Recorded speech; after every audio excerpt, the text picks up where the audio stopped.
Well, thank you, Tim, very much. It's great to be here at Thales Academy. I first got to know Bob Luddy back in, I think, 2005, and saw the origins of Thales Academy, and then over the years that I've come back, I've just been so impressed by the growth, and to be here now and to see so many teachers is really very inspiring. So you might notice that my title is different than what is listed in the program, and it is deliberate. It sort of happened in the process of writing my presentation that the more I reflected on the ideas that were contained in my abstract, the more I found my way back to von Hildebrand and his extraordinary witness in fighting National Socialism. So I won't apologize for it. I'll just offer my remarks and hope that you'll forgive me. So in my presentation, I'd like to offer something somewhat different, though complementary from what we've just heard and from what I think we'll hear throughout the afternoon or later this morning. And that's by introducing you to a man who was a unique embodiment of the ideals of classical education, both in his thought and also in his extraordinary life. That man is the German-American philosopher Dietrich von Hildebrand, whose legacy has been on the rise in recent years as his works have been translated and republished. Hildebrand's entire body of work is relevant to your work in classical education. He was formed in a cultural and educational climate perhaps only kept alive today in certain classical schools, and he wrote with great depth on the purpose of education and the key virtues required for the pursuit of knowledge. And a particularly rich contribution, which I recommend to all of you, is a now classic essay of his called The Role of Reverence in Education. But today I want to take you directly into the heart of the most dramatic period of Hildebrand's life, the years during which his intellectual activities led him to be described as, quote, the greatest obstacle to National Socialism in Austria. This may surprise you as educators. After all, how could a philosopher, as philosopher no less, pose such a threat to the Nazis? Not through espionage and violence, as it turns out, but by striking fearlessly at the intellectual and spiritual roots of National Socialism. So after surveying von Hildebrand's life, I'll propose 5 lessons for classical educators based on his witness. And what I think emerges is a kind of anatomy of intellectual and moral courage, which can challenge and deepen the vocation, your vocation, to form young minds in our present day. Now, Dietrich von Hildebrand was born 1889 in Florence. He was the only son, the last child after 5 daughters, of Adolf von Hildebrand, who was one of the most revered German sculptors and artists of the turn of the century period. He grew up in one of Munich's great artistic families. The best parallel I can come up with is growing up in like a Kennedy family in terms of his name recognition and public prominence. The family was nominally Protestant, but their true religion was beauty in art and nature. They saw Christianity entirely in terms of cultural expressions. Now, von Hildebrand fell in love with philosophy as a teenager through reading the dialogues of Plato, and what captivated him was the absolute priority Plato gave to the question of truth, and not truth in a purely academic or rational sense, but a truth that could be lived. And it was the figure of Socrates, and Socrates' ardent love for truth, that above all captivated the young von Hildebrand. Beginning his university studies in 1906, he studied under 2 giants of 20th century thought, Edmund Husserl, the founder of the movement known as phenomenology, and Max Scheler, whose Christian personalism deeply influenced von Hildebrand, and also the later John Paul II. Which, parenthetically, a bold claim, we wouldn't have the papacy of John Paul II without his deep personalist roots. I want to tell you about von Hildebrand's conversion to Catholicism, not because classical education must be Christian, but because it tells us something crucial about his mind. A decisive impetus for Hildebrand's conversion came from his teacher, Max Scheler, who made the surprising and arresting claim, quote, the Catholic Church is the true church because she produces saints. It was the unearthly beauty shining in the saints that more than anything else drew Hildebrand to Christianity, and to which he and his first wife, Gretchen, converted on Easter in 1914. But if the beauty of Christ and the saints drew Hildebrand to Christianity, It was his philosophical commitment, his intellectual formation, honed in his studies with Husserl and Scheler, that allowed his faith to mature. He would write in later years, "It was not faith that determined my fundamental philosophical orientation. Rather, it was my philosophical orientation that leveled the path for my reception into the church." In 1919, when Hildebrand joined the faculty of the University of Munich, where he would remain until Hitler's rise to power in 1933. Already in 1923, 10 years before Hitler came to power, Hildebrand's open denunciations, again as philosopher speaking in public, open denunciations of aggressive German nationalism forced him to flee for his life during Hitler's first failed attempt to seize power in Munich, the so-called Bierhalt Putsch. Many of Hildebrand's students have commented on his intuitive power. One of them, Baldwin Schwartz, his leading student in Munich, captures this well. He said, quote, "He had a great talent for detecting what was in the air, almost as if he had a kind of barometer for whatever was ominously brewing in the atmosphere." While Hildebrand's comments could be blunt, he said in 1924, "I tell you, the Nazis are the most vicious animals." He was also enormously persuasive. Another student said, "He immunized and protected us from the philosophical waves that swept across Germany in those days." This is the source of some of those philosophical waves. The same student went on to say, "The melodies of pro-Nazi thinkers like Martin Heidegger no longer had the power to seduce us, for our ears had become more discerning. Whoever understood Hildebrand was saved. Despite the many factors at work, I think one can rightly say that history might have been quite different had there been more professors like him." Now, while Hildebrand openly confronted Nazi racism, it's sobering to see in his memoirs that many of his energies were directed at combating the comparably soft anti-Semitism that he found all around him. This was not the racism of concentration camps and gas chambers, but a deep-seated antipathy towards Jews and their supposed moral and spiritual degeneracy. Many leading thinkers in Germany and America, too, should be noted, were taken in by pseudoscientific racial theories. Hildebrand saw in anti-Semitism more than just a hatred of a particular people. He wrote in a 1937 essay, quote, "The current attack on the Jews targets not just this people of 15 million, but mankind as such." But anti-Semitism was not just incompatible with everything Hildebrand believed about human dignity and basic rights. It was also deeply at odds with his convictions as an ardent Catholic. And here lies one of his lasting contributions, for he showed with almost prophetic clarity the essential incompatibility of Christianity and racism. To fellow Christians who became infected by anti-Semitism, he said that, quote, "God is equally offended by the murder of a Jew, a socialist, or a bishop." Catholic-Jewish relations were transformed following the Second Vatican Council in the 1960s, Catholic Church, due in no small measure to the groundwork prepared by Hildebrand and others who purged anti-Semitism where it had taken root within Christian thought and practice. Now, when Hitler became chancellor, January 30, 1933, Hildebrand was confronted with a choice. Would he remain in Nazi Germany? By the end of February, as Hitler consolidated his power, Hildebrand's decision was made. He would not, indeed, he could not remain. It's true that he had to consider his safety, for by 1933, he was a well-known enemy of the Nazis. But he left principally in the conviction that he had to speak openly against Nazism and that he could only do so from outside of the Third Reich. When Hildebrand left Germany, March 12, 1933, he abandoned everything that was dear to him, friends and family members, his rising career, his home. He writes in his memoirs, "I expressly made a conscious farewell to the beloved house, indeed to every single room. It was clear to me that I was unlikely ever to see it again." But while his departure was, as he says, inexpressibly painful, he never succumbed to bitterness. He writes, "Better to be a beggar in freedom than to be forced into compromises against my conscience." In the summer of 1933, he returned to the place of his birth in Florence.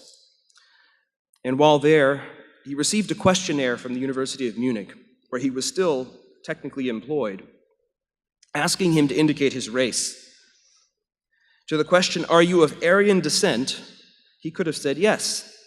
He had a Jewish grandmother, but by Nazi race laws, he still qualified as being Aryan. Nevertheless, he wrote a defiant no. I was loath even to recognize the distinction and to join the ranks of the non-persecuted Aryans, he writes in his memoirs. A few months later, the Nazis fired him from the university in response to his submission, but this cost him no regrets. I was proud at this moment to belong to the non-Aryans. By the way, this is the actual questionnaire. I was able to find it in the archives in the University of Munich's library. It would take many trying months to discern his future. In the spring of 1933, few perceived Nazism with the gravity that von Hildebrand did. Finally, the pieces came together. Von Hildebrand had taken note of the young Austrian chancellor, a man named Engelbert Dollfuss, whom he perceived as the only European head of state openly opposed to Hitler. It's worth noting, by the way, that G.K. Chesterton also noticed this about Dollfuss and commemorated him in a tremendous essay. After several failed attempts, Hildebrand finally managed to speak to Dollfuss, to whom he said, "I want to be an intellectual officer in the battle against National Socialism."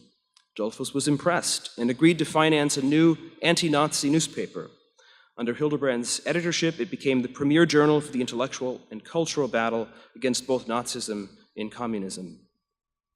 From the moment of his arrival in the Austrian capital in the fall of 1933, where he moved, Hildebrand was a controversial figure, attracting both supporters and detractors. He was accused of being extreme, of failing to accept the inevitable, of refusing to cooperate with those who thought they could influence the Nazi regime in a good direction by collaborating with it. None of this deterred him.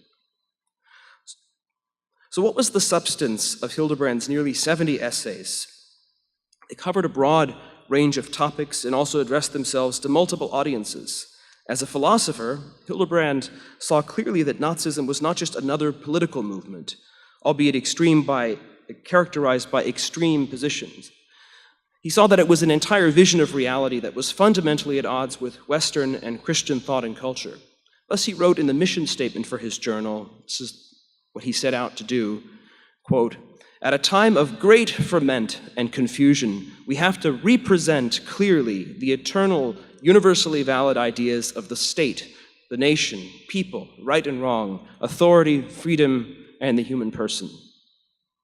Hildebrand's newspaper had a circulation in the thousands, yet his voice echoed far beyond Austria.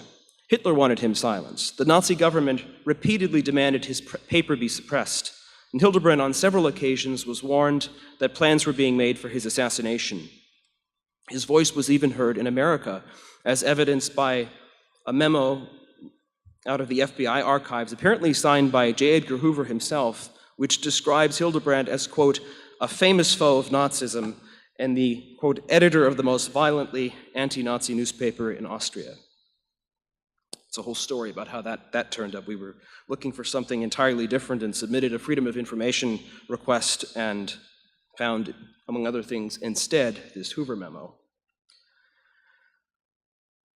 For over 4 challenging years, Hildebrand labored in the Austrian capital. His newspaper, as I mentioned, became the premier German-language journal of the intellectual resistance. It became really the locus of so much of the resistance outside of Germany. By late 1937, the political situation in Austria had become increasingly tense as Hitler inched towards his desired annexation of Austria. Hildebrand, amazingly, wanted to remain in Vienna until the last possible moment so as to pressure the Austrian government to resist annexation and to rally public opinion. He knew that the Nazis were watching him carefully, and even that the Gestapo had rented the apartment across the street from him to watch his every move. As a precaution, he had arranged with friends in Salzburg, which is very near the German border, to notify him the moment there was any sign of German mobilization. Since the telephones were presumably tapped, the caller was simply to say, if Anna still wishes to see her grandmother, she must leave immediately. This led to a dramatic false alarm, which is the subject of another story. Finally, on March 11th, 1938, the time for flight finally and definitively came. The annexation of Austria by Germany had been announced on the radio, and Hildebrand and his wife had to race to the rail station to catch what would be the final train leaving Austria that night. They separated so as not to attract attention, and Hildebrand spent some terrible moments not knowing if his wife Gretchen would make it.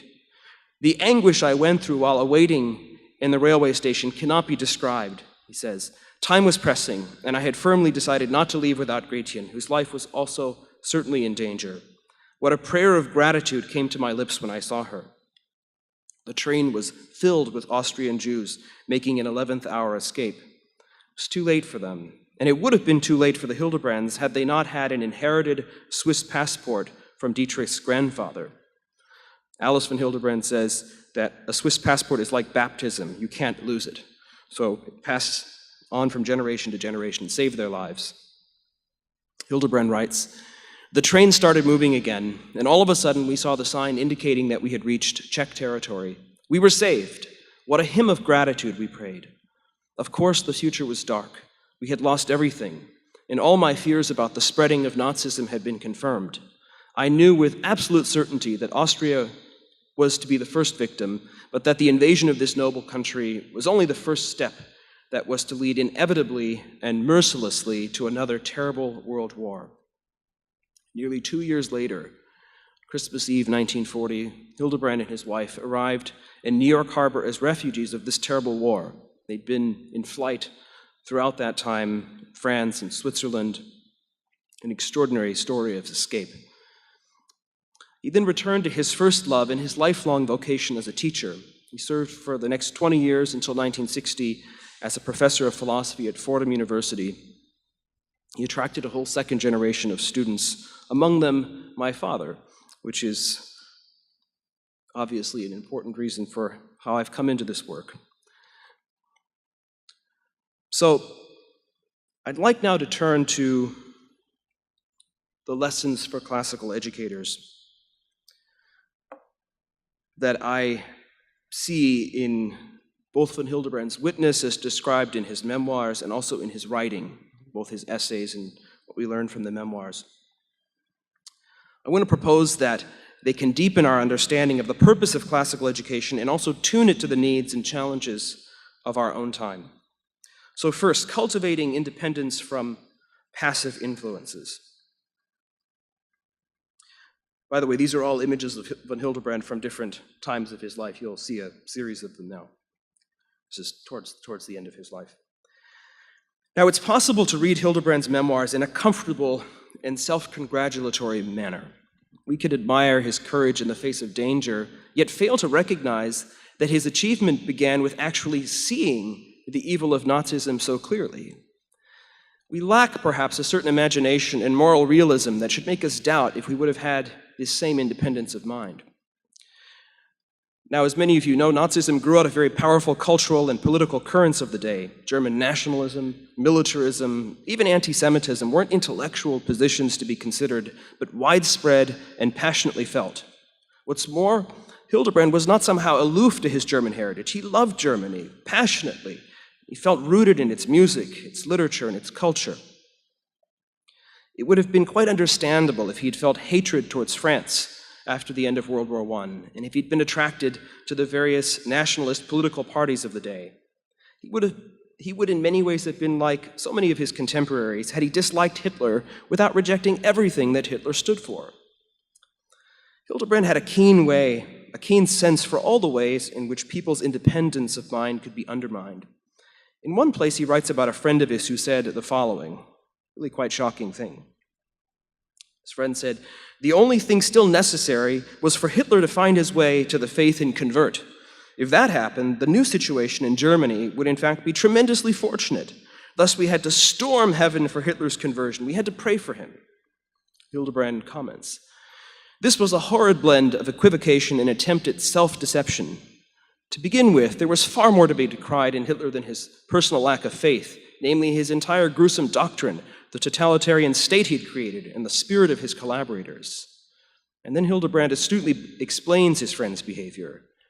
There were many unconscious motives at work. He was terribly anxious for his own well-being. He labored under a tendency towards self-deception and a falling into wishful thinking. He frantically sought an interpretation of circumstances in Germany which would not confront him with the alternative of giving up everything or making compromises. I mentioned earlier Hildebrand's fearless stand against anti-Semitism that was so pervasive in Austria and Germany at the time. For those of us on the other side of the Holocaust, anti-Semitism has become so much the symbol for ultimate evil that we find its appeal all but incomprehensible. It remains the case that Hildebrand's opposition to anti-Semitism was like his immunity to nationalism an achievement. Anyways, that's my argument. Even if we grant that his high moral standards would have prevented him from particularly crude forms of dislike for Jews, there was plenty of anti-Semitism alive, say, among conservative-leaning Germans who saw the Jews as the source of dangerous liberal ideas, generally of a communist flavor. Or there would have been anti-Semitism in theological guise that might have affected him. Christian theologians would still have spoken of the crucifixion of Christ by the Jews as deicide. None of this made any impression on von Hildebrand. Anti-Semitism was fundamentally anti-personalist and as such simply to be rejected. So as educators, we should take two things from Hildebrand's extraordinary independence, at least two things. First, we should always be asking ourselves if our attitudes and opinions really reflect our convictions and our informed convictions. Do I say this or that because I believe it? Or am I simply swimming with the tide? Second, do I cultivate this independence among my students? Am I content if my students fall into agreement with me without showing signs of understanding? So the second lesson for classical educators is cultivating a robust notion of truth. A certainly typical modern reading of Hildebrand's witness would see primarily a man of tremendous resoluteness and strength, an emphasis on his subjective qualities. But that would be to totally misunderstand him. At the core of Hildebrand's thought and life is a robust notion of objective truth. In fact, he understood the ability of the mind to transcend itself in grasping truth, one of the most distinguishing hallmarks of the human person. But let's look a little more closely at the idea of truth in classical education. Indeed, the notion of truth is a firm part of the classical tradition and upheld by all, certainly most of its major figures. But notice how classical and humanities-oriented programs perhaps suffer from certain similar liabilities. This is to focus so much on the skills of logic and discourse that what is formally, or what begins programmatically as an exploration of truth, morphs into the interpretation of great texts, the development of powers of the mind, and so forth. Then you have the additional factor of a culture of intellectual refinement that can make it difficult, that people become reluctant to commit to anything too black and white. The result is not exactly a denial of truth, but a kind of ignoring of truth, which may not cause too much harm while the students remain in the environment of the school, but leaves them vulnerable when they move on. Hildebrand felt no shyness whatsoever about the question of truth. For him, truth was the great concern of every human person and a source of liberation against the prison of subjectivism. In one of his most important essays, titled The Dethronement of Truth, he describes what he calls the indifference to truth. He says, "The role of truth in human life is so predominant, so decisive, the interest in the question of whether a thing is true or not, so indispensable in all domains of human life, ranging from the most humble everyday affairs to the highest spiritual spheres, that the dethronement of truth entails the decomposition of man's very life. All objective norms are dissolved by this attitude of indifference to truth. So also the possibility of resolving any discussion or controversy objectively. Peace among individuals or nations and all trust in other persons become impossible as well." In his anti-Nazi essays, Hildebrand argues that no political regime prior to Nazism and communism had ever sought to set itself not just as the source of all authority, but even the arbiter of truth. He often refers to an incident in which the Nazi culture minister, of all things, said to the professors of the University of Munich, quote, "From now on, you no longer need to ask in your research, is this true, but only does this correspond to the spirit of National Socialism?" We need not have this kind of radical state-mandated relativism in order to face the continued challenge of relativism in our own day. It's more than just the privatizing talk of true for me, true for you. Many astute writers have noted the soft totalitarianism of government that tends to fill the void left behind when any shared notion of truth is given up. Now, as educators, our task is to awaken in students a sense for truth while helping them to become skilled and persuasive in their appeal to truth. The best way to rehabilitate truth in the public consciousness is to send forth young people who know how to refer to truth in a way that does not spawn accusations of being simple-minded, but awakens curiosity and wonder in their listeners. So the third lesson is cultivating a sense for the essential. We come here to a facet of Hildebrand's mind that looms large in classical education. This is the ability to recognize the difference between what is essential and what is peripheral. Hildebrand had this capacity in spades, a natural genius to be sure, but also a well-honed intellectual capacity. In fact, in Hildebrand's case, this capacity to see the essential presented itself almost as a sixth sense. It's well worth looking at a few instances in his memoirs and essays that display different sides of this sense for the essential. I'll just touch on two. In one of his most important essays, directed not just at fellow Christians, but at all men and women of goodwill, Hildebrand responds to a speech given by a Nazi minister, by Joseph Goebbels as it happens, who claimed that the world is fundamentally divided between Nazism and Bolshevism, by which he means communism. This view would have been probably second nature to many Germans, who saw Nazism as a bulwark against the ever-present red threat from the East. Here's what von Hildebrand wrote in 1936 in an essay called False Fronts. The ideological division of the present-day world into Bolshevists and anti-Bolshevists proclaimed at the party convention is false. The real battle lines drawn at the level of ideas are in fact very different. The contemporary intellectual crisis in Europe divides people into two camps: the enemies of Christian Western culture and those who hold on in varying degrees to the foundations of this culture. And then he goes on to characterize the essence of the West. He recognizes that not everyone would identify as a Christian believer, a person of faith, but he wants to propose a more capacious understanding. He says, and I'm going to offer just a few of characterizations. First, the West is marked by a profound reverence for truth. A profound reverence for truth is an integral aspect of Christian Western culture, as is a clear consciousness that the question of truth stands at the beginning of all decisions and cannot in any way be subordinated to practical considerations.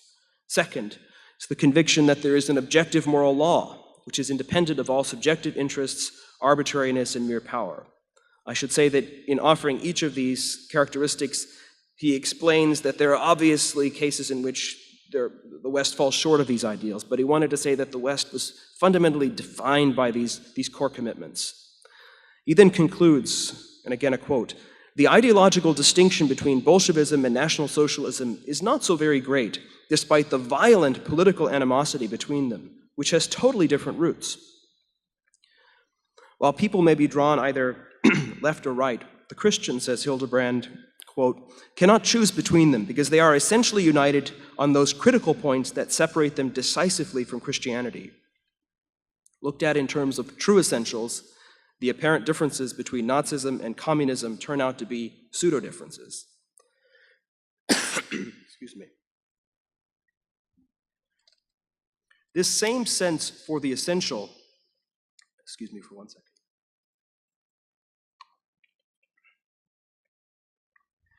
This same sense for the essential also helped Hildebrand to see the profound incompatibility of Christianity and Nazism. Hildebrand documents many instances in which leading Catholics spoke as if Nazism was only somehow rough around the edges and otherwise compatible with Christian values. He writes, this is one of the finest passages in the memoirs, in the anti-Nazi essays. "In truth, even if Hitler were to burn all the neo-pagan books, even if he were to condemn all of the leading philosophers of Nazism, even if he were not merely to ratify favorable concordats, but also abide by them, even then, as long as Nazism refused to dissolve and liquidate itself completely, it would remain every bit as much the Antichrist against which we must fight relentlessly. For the constitutive intellectual content which holds it together as a movement, as well as the ethos which informs its outward manifestations, are loathsome in the eyes of God and do not become the slight bit more pleasing to him when camouflaged and veiled in phrases that are friendly toward Christianity." Excuse me.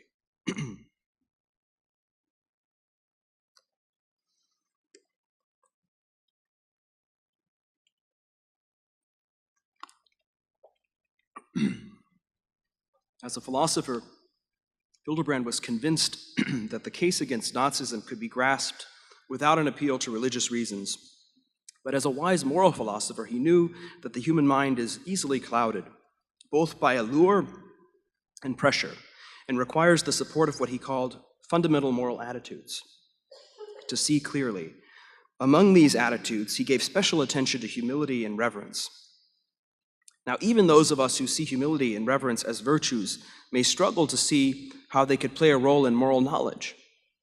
Are they not rather the objects of knowledge rather than the condition for it? Of course, they can be both, but for Van Hildebrand, the idea is that reverence and humility safeguard the mind against perennial dangers, and precisely in this way permit a person to see what otherwise might remain hidden to them.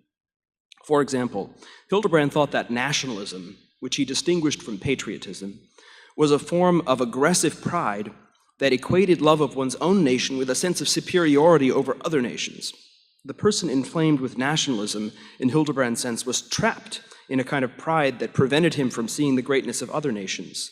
Only a posture of humility, says Hildebrand, would allow someone to recognize and rejoice in the greatness of both nations. Hildebrand called reverence the mother of all virtues. He thought that certain realities like beauty would only disclose themselves to the person who approached them reverently. Reverence was crucial in the presence of mystery, which Hildebrand thought was particularly important in the sexual sphere. Now, interestingly enough, he did not think reverence necessary merely to counter the irreverence of the libertine, person seeking simply physical satisfaction. He even thought that a neutral laboratory mentality towards the sexual sphere tended to obscure its depth and meaning as a communion of persons.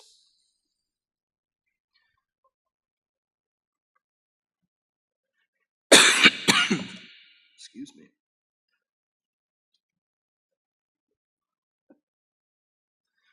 Finally, cultivating perseverance.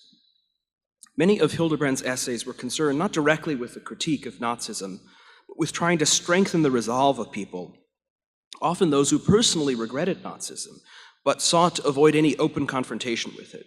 Let me just share one brief passage that exudes moral wisdom. People generally remain indignant only for a short while, he says. After a certain time, a person tends to become weary of disapprobation, even if the deed that occasioned his revulsion goes unpunished, and if the sin continues to cry to heaven. If he cannot find relief for his indignation by doing something himself, and he is powerless in the face of the continued existence of evil, he will soon revert to everyday living. But Hildebrand proposes more than just moral endurance. This sounds like pretty tough advice so far.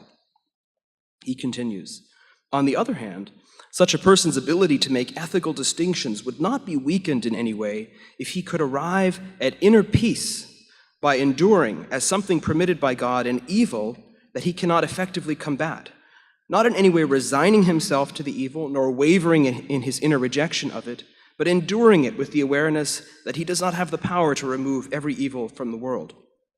For that can only be done by the Lord God who says, "Vengeance is mine."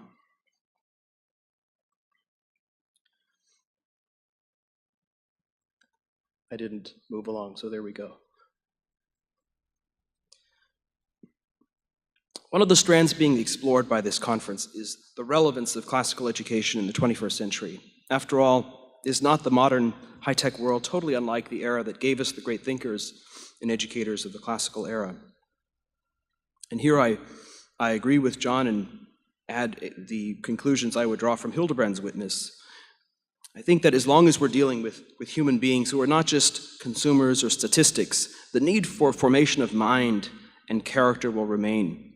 The example of Dietrich von Hildebrand shows us that the modern world is capable of the most severe distortions of our nature and our place in the world. Only those who can stand firm against influences, not in stubbornness, but in conviction. Only those who've developed the intellectual maturity to see the essential from the peripheral, the real thing from the fraud. Only those who've developed a basic humility and reverence and perseverance. Only those will navigate the challenges of the 21st century, the new forms of relativism, the pulsing rivers of opinion magnified beyond anything imaginable through the internet and social media. If anything, the relevance of classical education has dramatically increased. So I say to you, your work has been cut out for you. Thank you very much.